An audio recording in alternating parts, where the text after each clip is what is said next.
The President of the Fiji Institute of Evaluation and Estate Management, Mr. Solomon.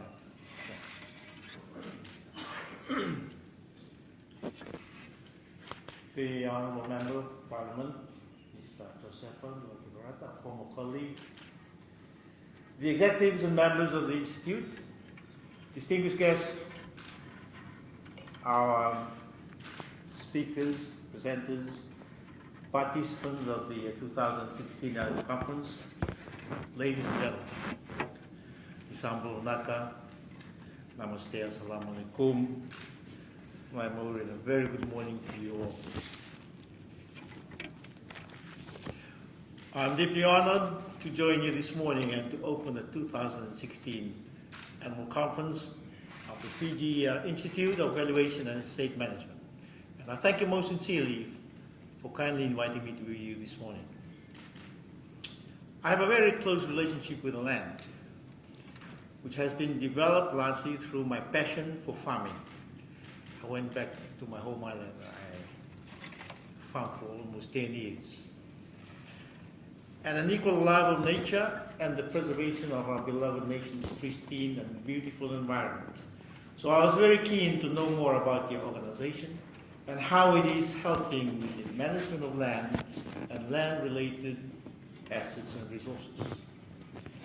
More importantly, however, in my capacity as Fiji's President and Head of State, I'm deeply interested in how the Fiji Institute of Evaluation and Estate Management could contribute to Fiji's socio-economic growth and in the process contribute to achieving and fulfilling some of our national objectives as provided for in our Constitution. Housing or shelter is a basic necessity, as you all know. Fiji's 2013 Constitution has made this a right for every person to have access to adequate housing and sanitation. This right, among numerous others in the Constitution, places Fiji ahead of many nations in terms of providing for both the current and future needs of our people. The focus on accessible housing and sanitation is also in line with the global trend of urbanization and the United Nations Sustainable Development Goals. The United Nations is committed through the 17 Sustainable Development Goals to transform our world, including making our cities inclusive, safe, resilient, and sustainable. Of the 10 targets under Goal 11, the topmost is that by 2030, we must ensure access for all, adequate, safe, and affordable housing and basic services, and upgrade our slums. In Fiji's context, we are increasingly becoming an urban society with most, if not all, our urban centers facing similar pressures as many other growing municipalities around the world. With increasing property prices in the last 5 years, the property market in Fiji, particularly the Suvarnasori corridor, is becoming saturated. This trend is inevitably affecting the affordability of housing for the average and low-income earners. You know what? You can be sure that government is finding ways or trying to find ways to address this. And today I wish to encourage your organization to play your part in this process. This is particularly important because our urban population is projected to increase from about 51% to 60% of our total population by 2030. How the property housing market plays out depends largely on the integration of government, landowners, landlords, property developers, the financial sector, and property professionals like you. With the current situation, it is imperative that all stakeholders focus on creating a healthy environment, conducive to affordable housing and equitable prices. Whilst the National Housing Policy has been drafted to create a framework with a vision to provide affordable and decent housing for all, the pressure on issues of market saturation and polarization of house prices is an equally real and imminent threat to socio-economic cohesion and prosperity that needs to be dealt with holistically. Government recently introduced legislation to protect our township boundaries and especially to provide the opportunity to grow based on our economic strength. This is designed, among other things, to stabilize the land and property markets, to avoid creating a housing bubble that would threaten our small but growing economy.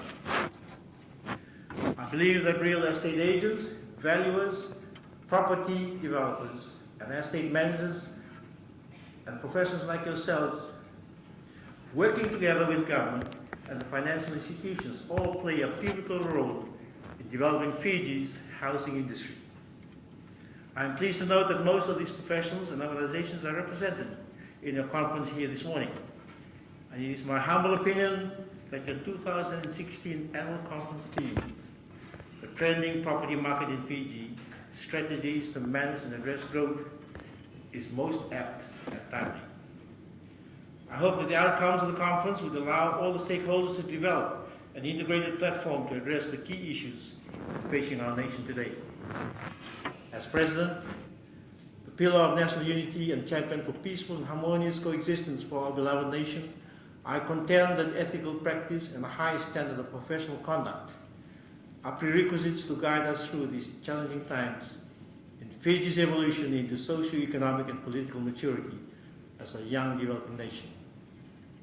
As a layman, please allow me to challenge you with some thoughts which have come to mind in my desire to know more about how we can harness and maximize our efforts in trying to assist the members of our society who are struggling to properly utilize their lands, and for our young people who are endeavoring to acquire their own homes as they start earning and having a family.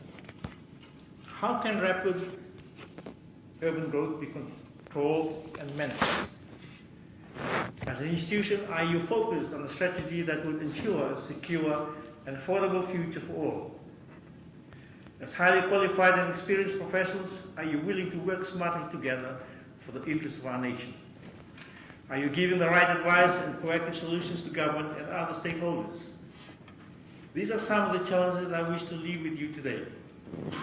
I also appeal to professionals like you to assist with government's overall efforts in helping with the development of our people and our beloved nation.